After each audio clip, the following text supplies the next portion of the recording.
see hoone, kus me viibime, ehitati 80. aastal möödunud sajandil. Ja see oli Lenini nimeline kultuuri- ja spordikeskus. Vist oli midagi sellist. Minu kontsert, või ma tegin siin mitmed kontserdid, aga üks põhiline ja kõige meelde jäävam vast nendest kontserditest oli aasta 1987, kui ma esinesin sellel laval esimest korda suurel laval ansambliga Ultima Thule. Ja seal nendes lauludes oli kõikides oli niisugust, mitte enam vihjeid, vaid lausa otse ütlemisi, mida me sellest okupatsiooni ajast arvasime. Minul oli plaanis aga laulda kava lõpus üks laul, üks palve ja looja hoia Maarjamaad ja andesta meile kõik vead. Mul oli see esimene rida oli olemas, aga edasi enam ei jõudnud, need olid proovid ja proovid ning mul ei tulnud head mõtted, ma andsin oma heale sõbrale Villu Kangurile, poeedile ja näitlejale, et ole hea Villu, et tee edasi.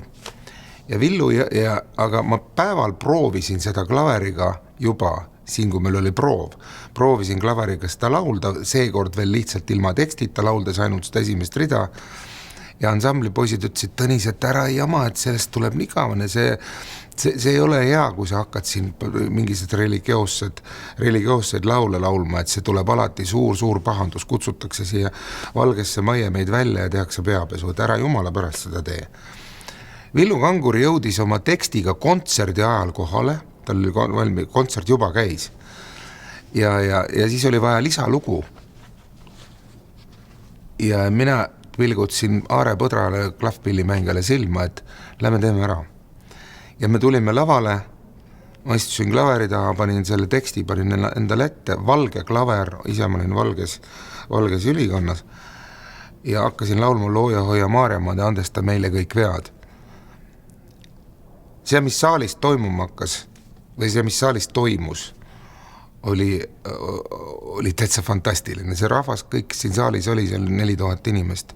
Need tõusid püsti, kui nagu hümni kuulates taskust võeti, kellel tikud, kellel välgumihklid, need pandi põlema ja hakati niimoodi liigutama neid pea kohal. Hiljem ambamehed kutsusid seda lagede luplemiseks. Ja siis ühel hetkel ma lausin 2 korda minu arust seda lugu. Ja ühel hetkel vist kui oligi, kui ma teine kord laulma hakkasin, siis mul äkki tuli, et see on midagi nii paganat tuttavat, et ma olen seda ju kogenud, et või see on déjà vu, ma olen olnud see kunagi selles samas situatsioonis. Ja siis mul meenus, et ma olen kuskil 14-15 aastane poiss, kui ma unistasin või nägin unenäos, nägin sellist täpselt samasugust pilti, valge klaver, mina valges ülikonnas, laulan oma laulu, rahvas tõuseb püsti ja plaksutab. Mööda läks 30 aastat ja see kõik sai teoks. Selline lugu.